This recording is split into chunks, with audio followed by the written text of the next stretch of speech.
Good morning, distinguished delegates, ladies and gentlemen. Today it gives me great pleasure to take part in the Asia Pacific Housing Forum, the sixth one, hosted by Habitat for Humanity. It has been over 5 years since I last attended a Habitat for Humanity function on its campaign to improve the stilt houses in the fishing village of Tai O on Lantau Island. Also upon the invitation of Darwin, Honorary Chairman of Habitat for Humanity Hong Kong. As some of you may know, Darwin is a former government colleague who has never given up serving Hong Kong since retiring from the civil service almost 2 decades ago. His passion and commitment to Hong Kong are simply admirable. Indeed, passion and commitment, plus what I call empathy, are what I regard as the essential virtues of a public servant. As housing is a top priority of this term of the Hong Kong Special Administrative Region government, and experts and professionals are gathering here together in this forum to seek better solutions to housing issues. Let me just illustrate how my government's policy towards housing is to be driven by passion, commitment, and empathy. First of all, housing has always been one of the most important livelihood issues in many societies, especially in a place like Hong Kong, where land supply is constrained, whereas demand is abundant because of our being an international financial, trade, and investment center. Our housing policies have evolved over the past 6 decades. While much has been achieved, it is still an issue that we are struggling with. Opinion polls conducted from time to time highlight that this is the #1 problem that our people want the government to address. From a governance point of view, suitable or decent housing for all is widely recognized as the foundation for a stable society.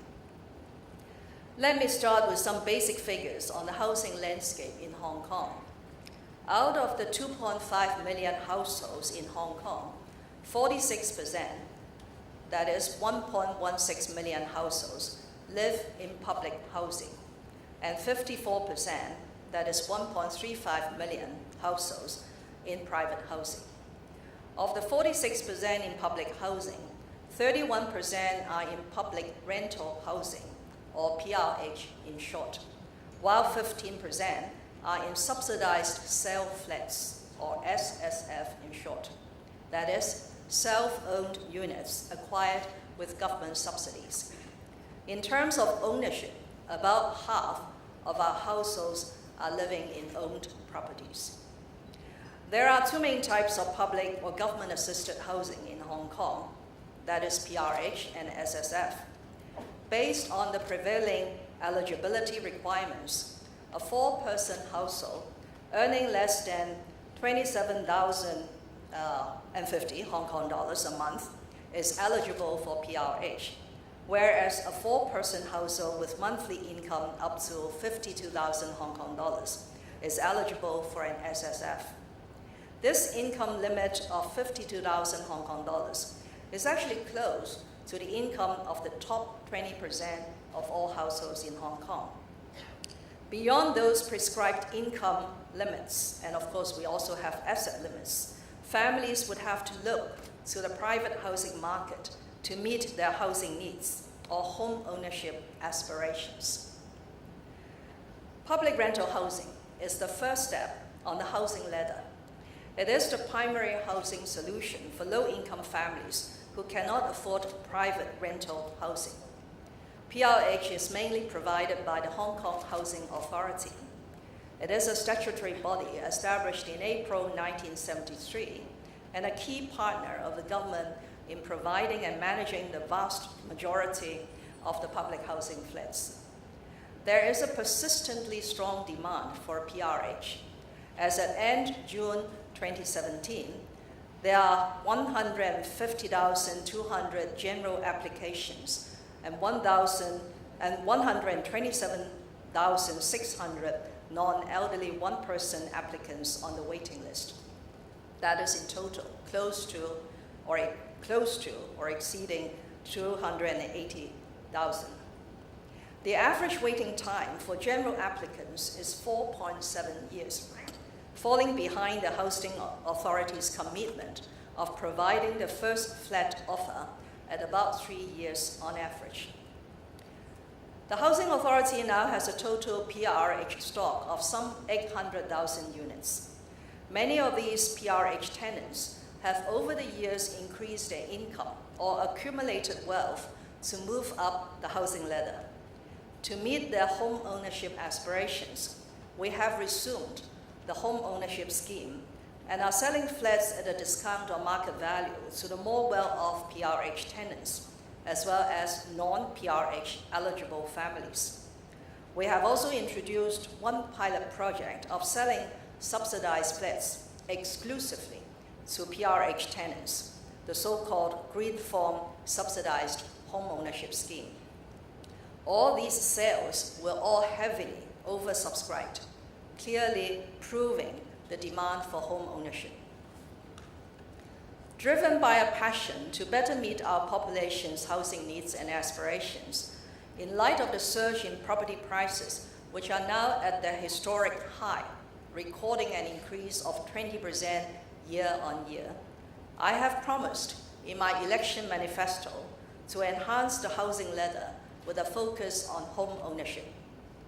Practically, this would mean A, increasing the supply of flats under the Green Form Subsidized Home Ownership Scheme to allow and induce PRH tenants with sufficient means to become homeowners, thereby also vacating their PRH units for others on the waiting list, many of whom are living in poor housing conditions. And B, introducing a new form of subsidized sale flat called starter homes for Hong Kong permanent residents aspiring to buy their first flat, but whose income exceeds that applicable to the home ownership scheme, and who are finding private housing prohibitively expensive. And this will reignite their dream to afford a home in Hong Kong. These ideas of mine to rebuild a housing ladder are not entirely novel. It is integral to the long-term housing strategy, which the government promulgated in December 2014 after going through an extensive and elaborate public engagement process, including a 3-month public consultation. Indeed, the long-term housing strategy has advocated a supply-led approach, which requires that we anticipate housing demand and plan ahead for land supply, so as to allow time for public housing construction and making land available for private housing development. To adhere to a supply-led approach, the government has to commit to a long-term program in land supply.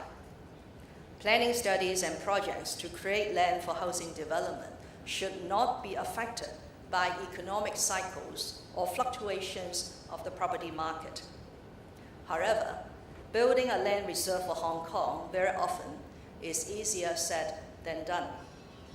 Our major challenge lies in the acute shortage of what I call developable land in Hong Kong. In the last 2 terms of governments, efforts have been made to expand land resources through a multi-pronged approach. In 2011, the Development Bureau I then headed launched a public engagement on enhancing land supply strategy. We undertook studies on the use of underground space and the development of rock caverns, as well as reclamation outside the Victoria Harbour, in order to help build up a land reserve. That was almost 6 years ago. And where are we now on reclamation? Very little progress. Having been involved in some of these exercises, I have come to the view that Hong Kong is not short of land or the options to provide more land. What is lacking is a broad consensus on where the land should come from. Thus, in my election manifesto, in the land supply chapter, seeking consensus comes before any short-term or medium-term and long-term measures to find land. I said to find more land to tackle the housing problem, we must draw on the collective wisdom of society and recognize the need for compromises and give and take in order to find a solution that benefits the community as a whole. To help us build this community consensus, I appointed a task force on land supply last week, which actually is going to have its first meeting this afternoon, to take a macro review of our land supply options and to try build community consensus through rational debate in society. I'm confident that the 30-member strong task force comprising 22 non-official members from relevant professions, think tanks, and community organizations can help us map out the way forward. Let me assure you that there is no shortage of commitment and courage on the part of the government to tackle this long-standing concern of our population.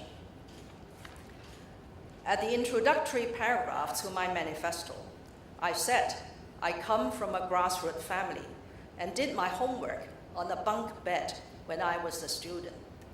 So when Jonathan mentioned that many policymakers do not know exactly the housing conditions or the standard when they devise policy, I count myself as an exception. As a result of the housing and land shortage, thousands of young children in Hong Kong are now living in what we call subdivided flats, and like me, have to do their homework on their bed.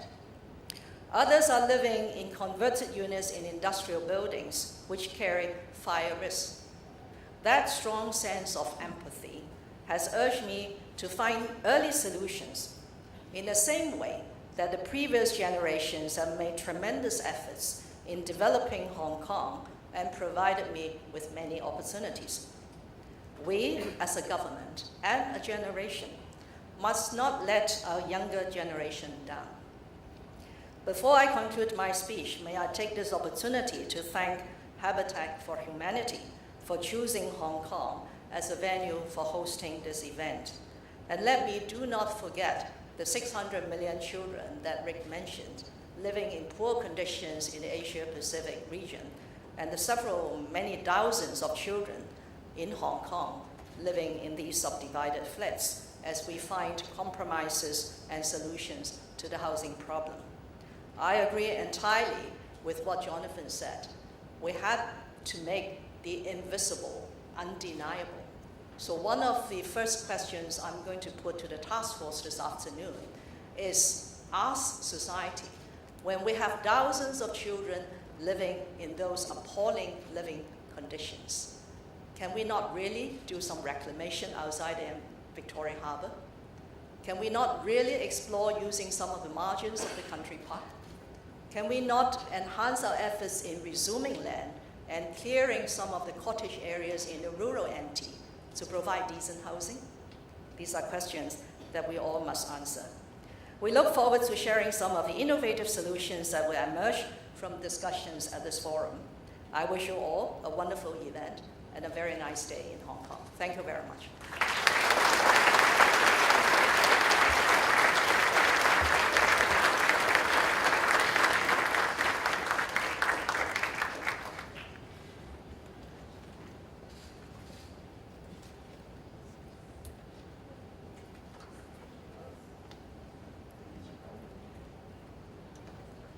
Thank you both.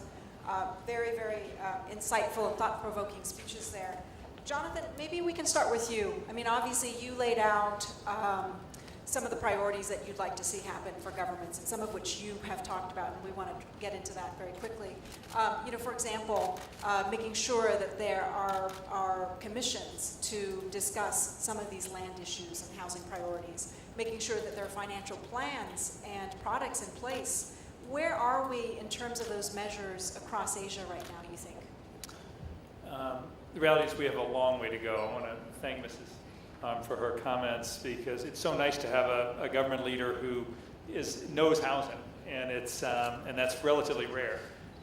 Too often housing is delegated within national governments and often not a power position within cabinets or priorities.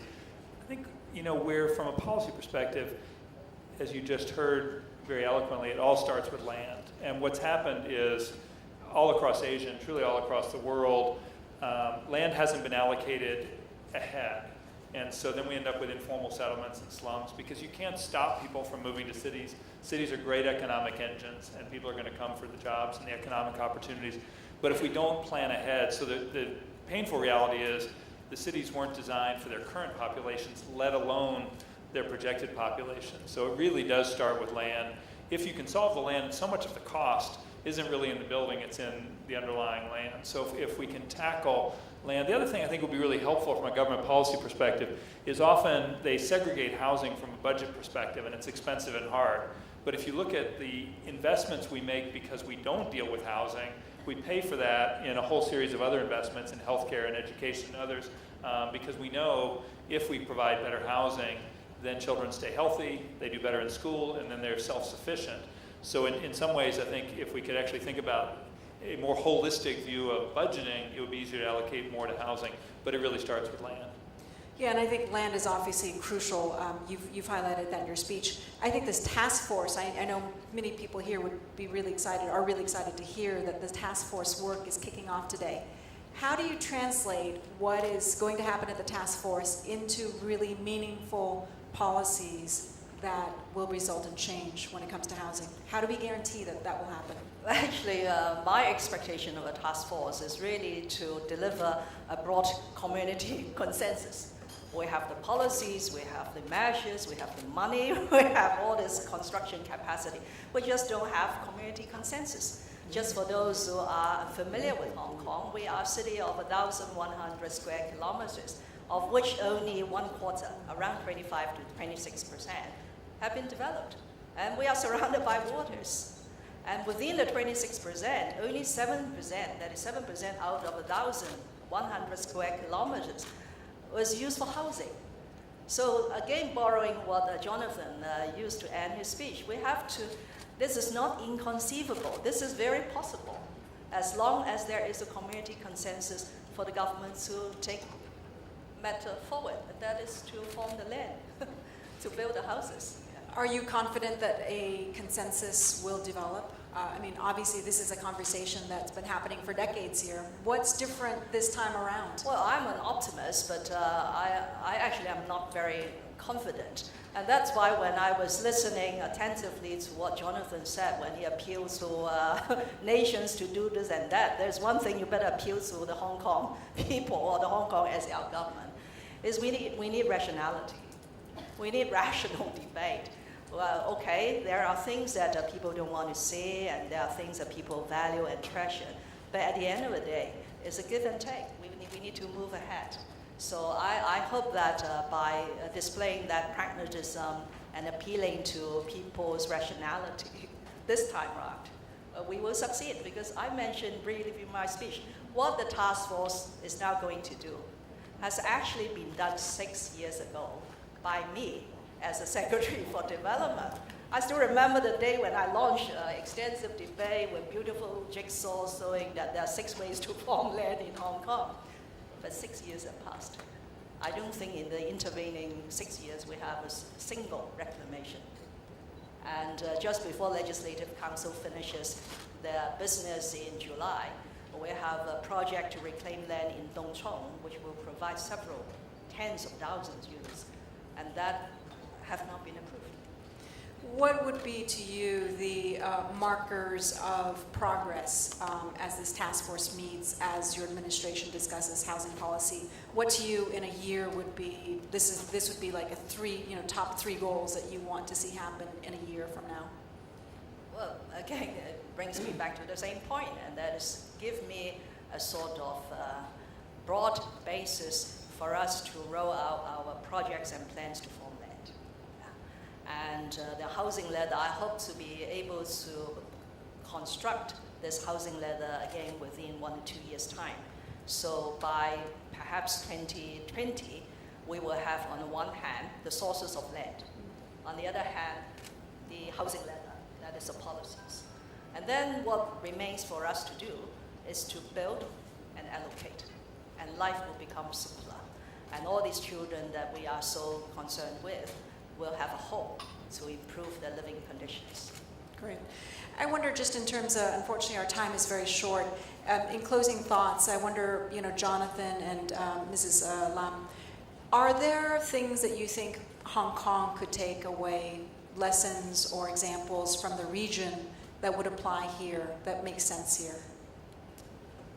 You know, I think I like the view of pragmatic, and we're pragmatic as well. And sometimes I think idealism can get in the way of actually getting things done. And I'm very idealistic, but it really does take a multi-sector approach. And often, what's sometimes missing is the voice of the community. So we need the public sector, we need the private sector, and we need the community designing the approach. And then sometimes I think we've seen mandates from the government, but they have to work for the private sector has to be able to make a return.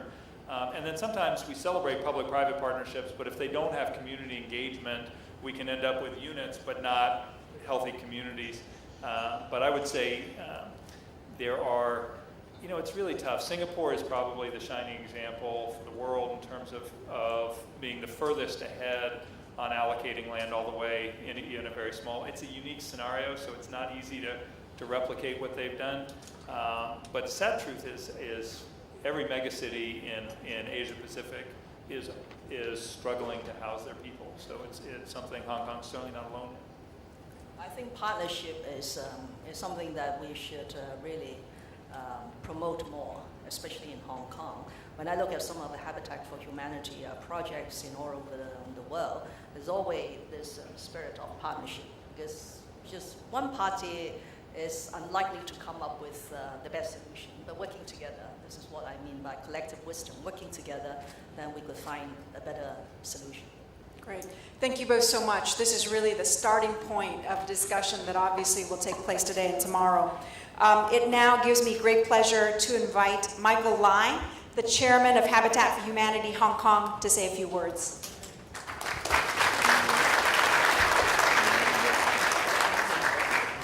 Thank you, Carrie, my good friend, Jonathan, Wan, Darwin, distinguished guests. I'm really pleased to be here to welcome all of you, all the delegates from Asia Pacific.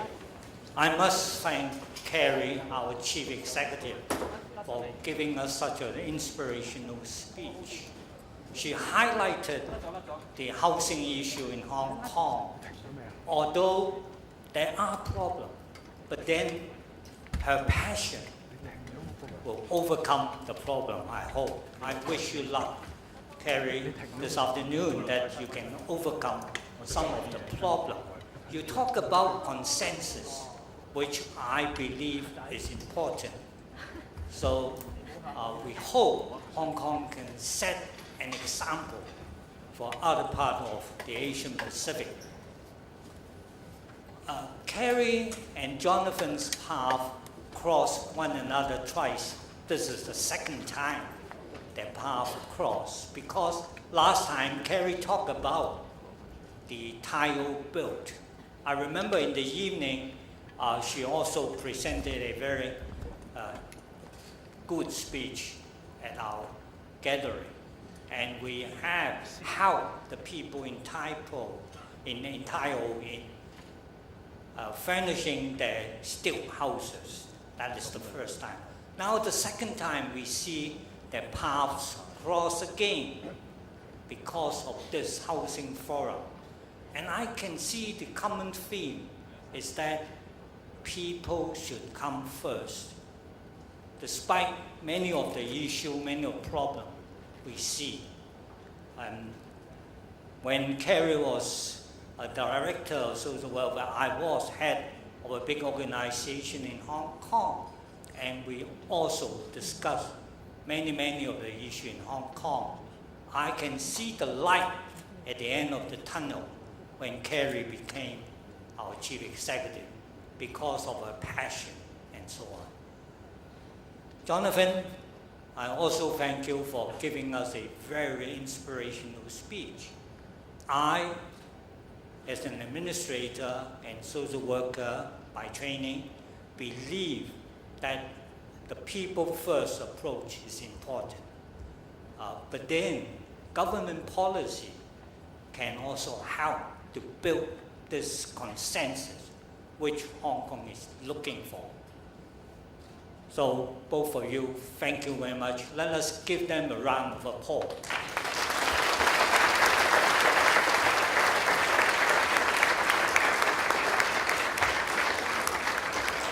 Before closing, I must thank all the delegates for coming all the way here and to give us good idea.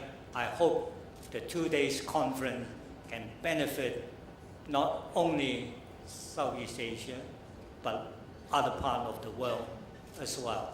So thank you very much, all of you. And now, may I declare that the Housing Forum officially open.